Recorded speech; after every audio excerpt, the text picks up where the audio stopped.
In this video, I will show to you how to create a simple circuit using a breadboard.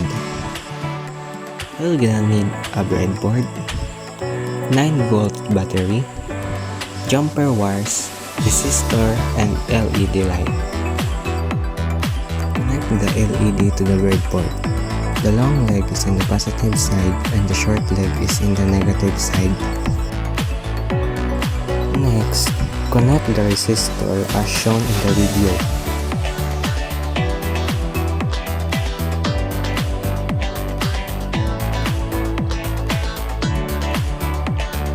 Then, connect the battery to the breadboard.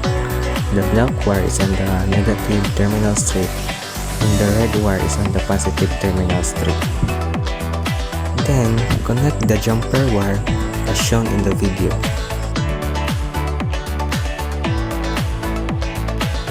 And that's how you create a simple circuit using a breadboard.